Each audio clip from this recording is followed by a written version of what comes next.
Hey guys, JTV Outdoors here. I haven't posted a video in a really long time.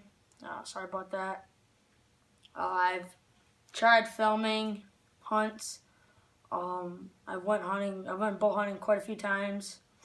I've had shot opportunities at multiple deer. A lot of them are not very large. One I did shoot at and miss.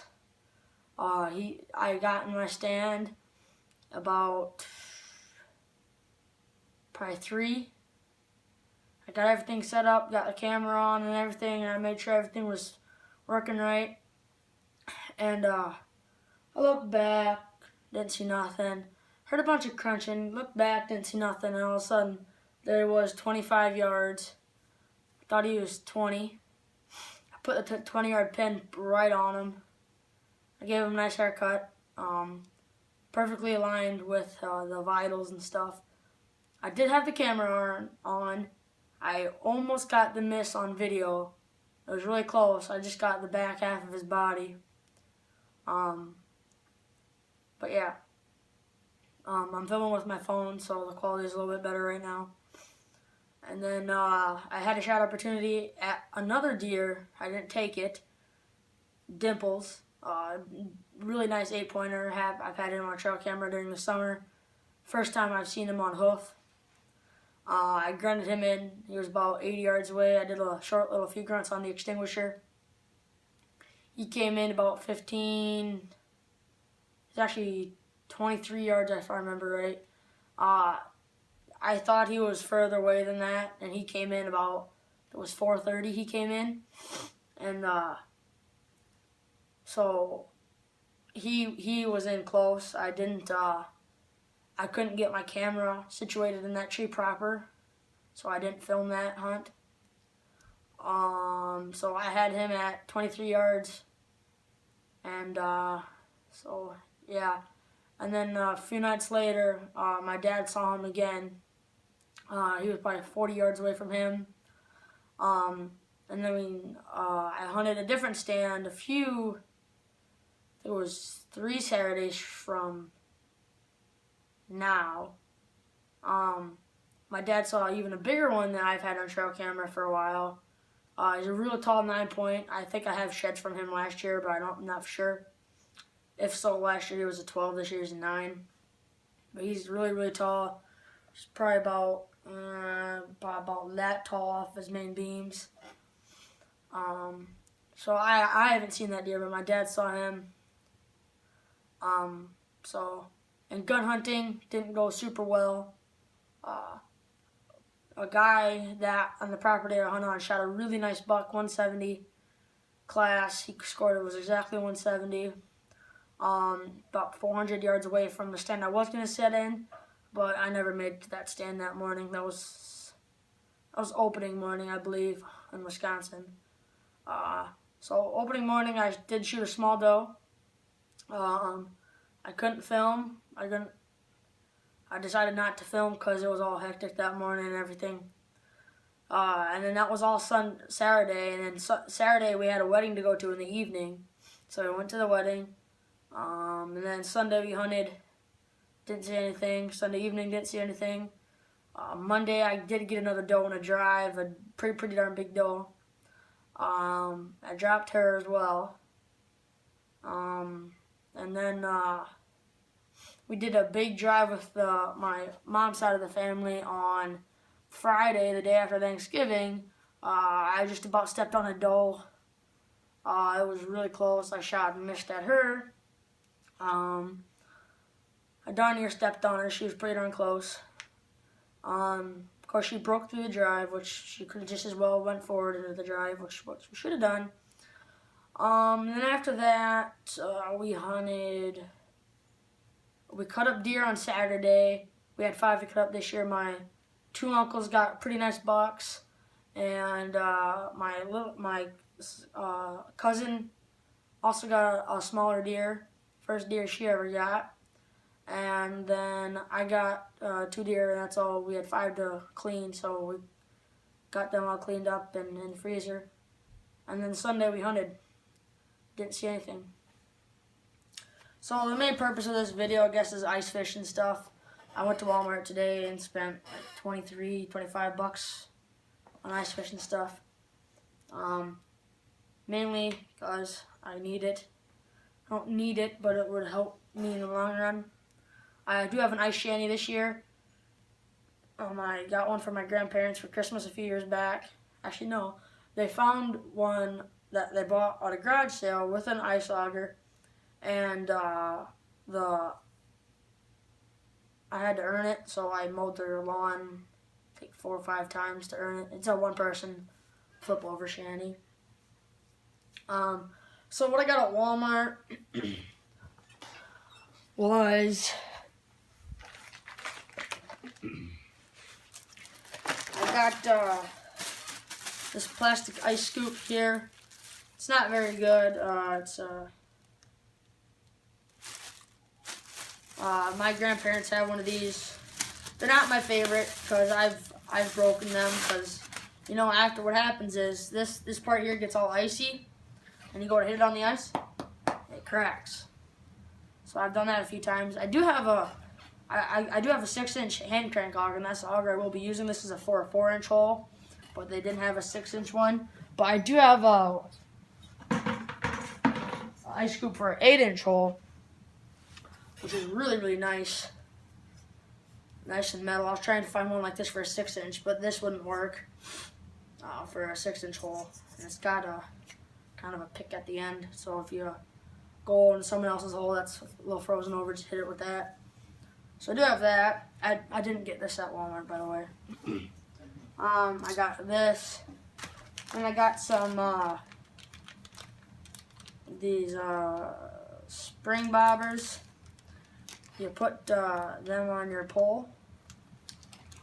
You put the ends on them on your pole, and then I'll just rip them off open the show for you. So what you do is you put your end of your eye, your pole, and you're like that. You put the line through that hole, up through there, and then when there's a bite, this will bend like that. So I got 3 of those. They're kind of handy.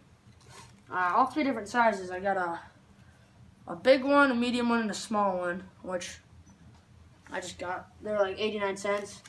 Then we got some of these bobbers here. These aren't really good bobbers, but I needed some more bobbers because the bobbers I have are too big and are old and broken. And then I did get this, which was pretty handy. I hope.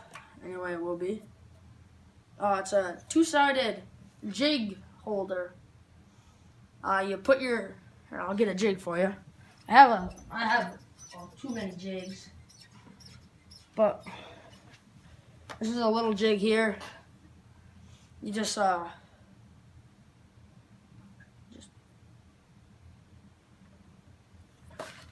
whoops. You just put it in. There's little slits. So you just put this in like this. You put your hook in the hole and just slide it down in like that. And this is a double-sided one. So that'll be pretty handy.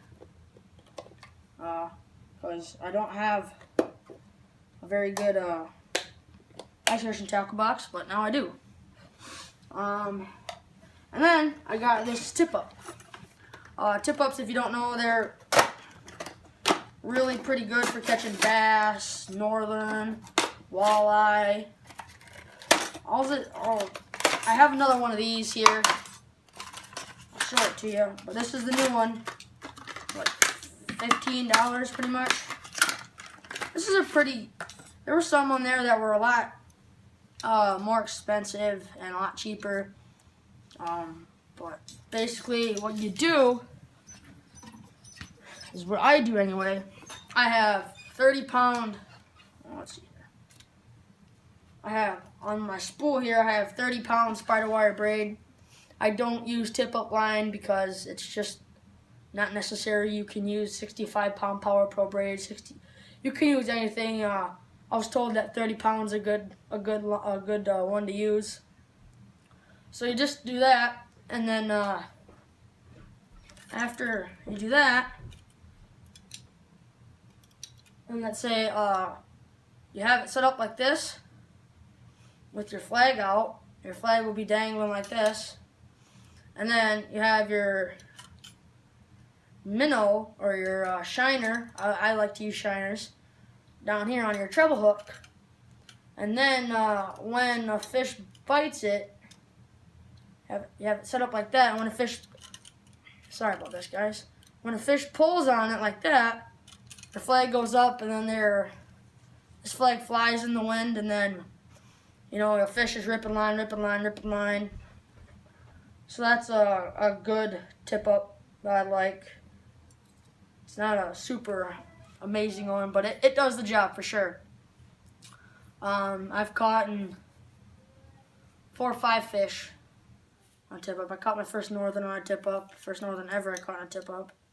But there's 2 different settings on this type of tip up here. There's one here. You see how this one is tapered off, and then this one's not tapered off. If you want it tapered off, it's a little bit touchier for bite wise. But if you don't want it tapered off, there's one that's a little more from bigger tug, basically. It'll still go up, and you just set this in your hole. And yeah, so I got 2 of these now. The limit in Wisconsin is 3. And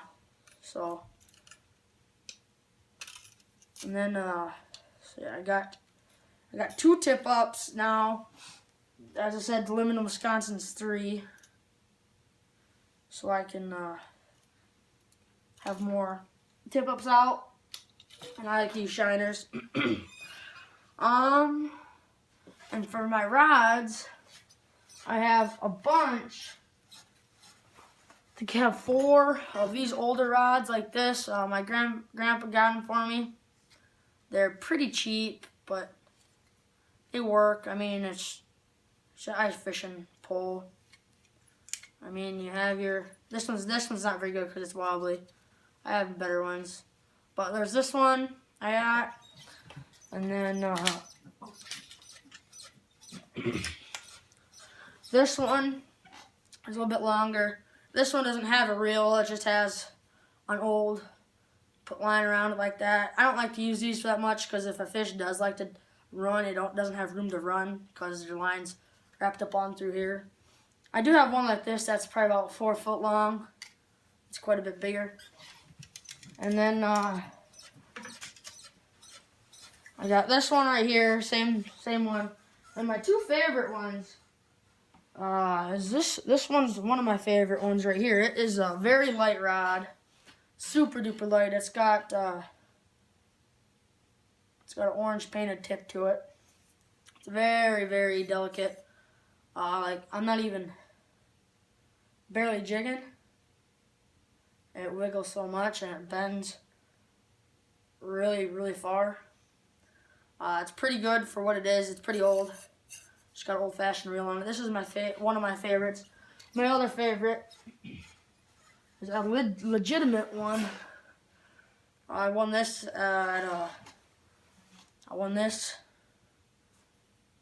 just hard water classic 24 light. It's 24 inches and it's got an open reel on it. I just have a bobber on the end because I don't have any jig on it quite yet. So I got this. This one's okay. This one's not. This is the only reason my favorite one is because I got it for free. I got all of them for free, but that one's my favorite. So yeah, and then I have my bucket and my shanty and my ice auger. So that's about all I have for ice fishing material. I do plan to go ice fishing and film it. There are some 2 ponds around here that have a lot of bluegill and bass in, but I'm not sure if the ice is going to be thick enough for people to walk on. So, and I've never gone ice fishing by myself before. So yeah, this is the stuff I'll be using for ice fishing. As I said, I hope to catch some because I like ice fishing. I like fishing in general. So I guess that's just about it. Thanks for watching JTV Outdoors, and don't forget to like and subscribe.